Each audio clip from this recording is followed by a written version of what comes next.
আপনি গ্রামে কেউ থাকলে কিভাবে প্রতিহত করবেন? তার মানে আইন নিজের হাতে তুলে নেওয়াকে উৎসাহ দিলেন কে? প্রধান উপদেষ্টা স্বয়ং। উনি বললেন তোমাদের গ্রামে লোক নাই, তোমাদের কাছে তোমাদের কি বলে তেজ নাই, এটা বলে উনি বললেন তোমরা তাদেরকে প্রতিহত করো। কিসের ভিত্তিতে তারা প্রতিহত করবে? সাধারণ ছেলে মেয়েরা গ্রামের মধ্যে কে আছে কে নাই, এই যে প্রতিহত করার সংস্কৃতি কোনো উৎসাহ দিয়ে দিলেন। আমরা বলে দিল এটা লীগ, আনসার লীগ। তারপরে রিক্সাওয়ালারা নামলো, বললো রিক্সা লীগ। আপনি প্রবণতাটা লক্ষ্য করে দেখেন, ট্যাগিং এটা সরকারই প্রথম শুরু করলো, অন্তর্বর্তী সরকার। এবং কাকে ট্যাগ করলো? একটা অক্সিলিয়ারি বাহিনী যারা পুলিশকে খুব হেল্প করে। আপনি বলেন তো আনসার এখন কি করে? এখনো পুলিশকে হেল্প করে, মানে আসলে কি করতে পারে? মানে পারার মতো অবস্থায় আছে কিনা এটা একটু খোঁজ নেন। দ্বিতীয় হচ্ছে পুলিশ, তারা পুলিশের পোশাক বদলাতে ব্যস্ত হয়ে গেলেন, অথচ খুব দরকার ছিল পুলিশকে এক জায়গায় নিয়ে এসে তাদের মনোবল বৃদ্ধি করার জন্য, তাদের প্রতি আস্থাটা দেওয়া। আমরা কি দেখলাম? ওসি মামলা ছাড়া লোকজনকে গ্রেফতার করতে বাধ্য হচ্ছেন, কেন? থানা ঘেরাও হয়েছে। তখন অন্তর্বর্তী সরকারের উপদেষ্টার কি করা উচিত ছিল? ওসিকে বলা উচিত ছিল যে আপনি যারা ঘেরাও করেছে তাদেরকে দূর করেন, কেননা মামলা ছাড়া কাউকে গ্রেফতার করতে তো আইন মানে বাধ্য না। কিন্তু এই বেআইনি কাজটা করতে সরকার উৎসাহ দিয়েছেন। থানায় লোকজনকে ডেকে নিয়ে গিয়ে বসিয়ে রেখে অন্য থানায় মামলা তৈরি করা হয়েছে, ডিবির অফিসে ডেকে নিয়ে গিয়ে বসিয়ে রেখে মামলা দেওয়ানো হয়েছে। এগুলা কি স্বৈরতান্ত্রিক আচরণ না? তারপরে কি করলেন? দোষর খুঁজতে শুরু করলেন। যারা অতিরিক্ত দোষর তারা কিন্তু চলেই গিয়েছে, খুঁজে পাওয়া যায় না তাদেরকে, অনেকেই চলে গিয়েছেন, পাওয়া যায় না, অ্যাবসকন্ডিং।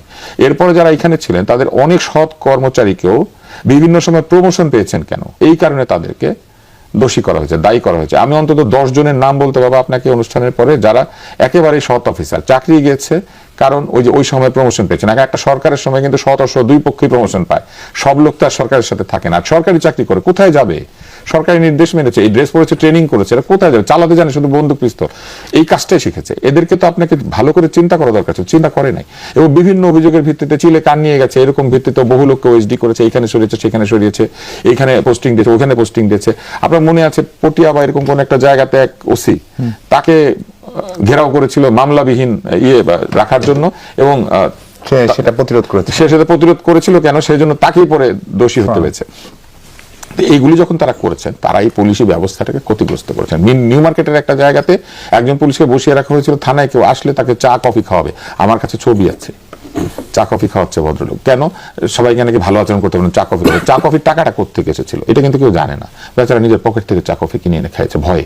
এই যে ভয় তৈরি করা হয়েছিল পুলিশের মধ্যে, এটা তো ঠিক হয় নাই।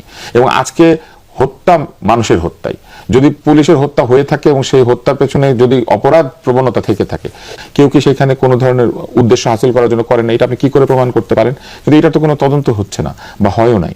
এইসব বহু কারণে পুলিশের মধ্যে এক ধরনের পিছিয়ে থাকা প্রবণতা আছে, এবং মানুষের মধ্যে যে পুলিশকে অসম্মান করার একটা সংস্কৃতি তৈরি করে দেওয়া হয়েছে, সেটা কি দূর করা হয়েছে? আরো বেড়েছে। একটা ড্রেস পরা লোককে মানুষ এইভাবে অপমান করতে পারে না, কিন্তু করছে। পুলিশকে বিভিন্ন জায়গাতে পোশাক পরিহিত অবস্থা আমরা অপমানিত হতে দেখেছি। থানার মধ্যে একজন লোক ছেলেকে ঢুকে দেখি নাই, থানা পুড়িয়ে দিয়েছি, মেরে ফেলেছি, এইসব বলছে। সেই ছেলেটা কি হয়েছে? কোনো ব্যবস্থা নেওয়া হয়েছে? তাহলে এই অন্তর্বর্তী সরকার কিন্তু আইনের শাসনের নাম করে এই যে পুলিশি ব্যবস্থাকে, যারা আইনকে প্রয়োগ করেন, প্রযুক্ত করেন, তাদেরকে নানানভাবে অপদস্থ হতে দিয়েছেন, এবং তার ফল আমরা এখন পাচ্ছি। আর এই স্বরাষ্ট্রমন্ত্রীকে আপনি যদি দায়ী করতে যান, তাহলে আমি আপনাকে একটা কথা বলি। আগে স্বরাষ্ট্রমন্ত্রী অন্তর্বর্তী সরকারের সময় তার পাশে দাঁড়িয়ে থেকে একজন বলছে 48 ঘন্টা না 24 ঘন্টা আলটিমেটাম, কালকে ওনারা পদত্যাগ করতে হবে, উনি পাশে দাঁড়িয়ে মাথা নাড়ে। এই লোককে স্বরাষ্ট্রমন্ত্রী অবস্থায় রেখে দিয়েছিলেন অন্তর্বর্তী সরকার। রাত দুপুরে ব্রিফ করে, তারপরে এক প্রশ্ন করলে পরে আলুর দাম, পটলের দাম, পেঁয়াজের দাম কি জানি বলে। এরকম একটা অবস্থা যখন হচ্ছিল, আপনি মনে করেন অন্তর্বর্তী সরকার অবহেলা করে না? অন্তর্বর্তী সরকার অবশ্যই অবহেলা করেছে। মব হতে দিয়েছে, কিন্তু সেই মবের কাউকে গ্রেপ্তার করে নাই। বাউলদের উপর হামলা হয়েছে, সংস্কৃতি উপদেষ্টা বলেছে বাউলদের কিনা আমরা অনেক কিছু করেছি, দু একটা জায়গায় হামলা হয়েছে, কি হয়েছে? এই ধরনের কথাবার্তা তারা বলেছে, এবং এই হামলা করা, এই বিষয়গুলিকে তারা লেজিটিমেসি দিয়েছেন। আর শেষ করি, প্রধান উপদেষ্টার এই মুহূর্তে আমার কাছে রিলটা আছে, এই মুহূর্তে এসেছে, আমি জানি না কেন এসেছে। সেটা হচ্ছে উনি বলছেন সরকারের মধ্যে তারা আছে, তোমরা বলো, কিন্তু তোমাদের গ্রামে কি তারা নাই? তোমরা তাদেরকে প্রতিহত করো। কিভাবে? আপনি গ্রামে কেউ থাকলে কিভাবে প্রতিহত করবেন? তার মানে আইন নিজের হাতে তুলে নেওয়াকে উৎসাহ দিলেন কে? প্রধান উপদেষ্টা স্বয়ং। উনি বললেন তোমাদের গ্রামে লোক নাই, তোমাদের কাছে তোমাদের কি বলে তেজ নাই, এটা বলে উনি বললেন তোমরা তাদেরকে প্রতিহত করো। কিসের ভিত্তিতে তারা প্রতিহত করবে? সাধারণ ছেলে মেয়েরা গ্রামের মধ্যে কে আছে কে নাই, এই যে প্রতিহত করার সংস্কৃতি কোনো উৎসাহ দিয়ে দিলেন। আমরা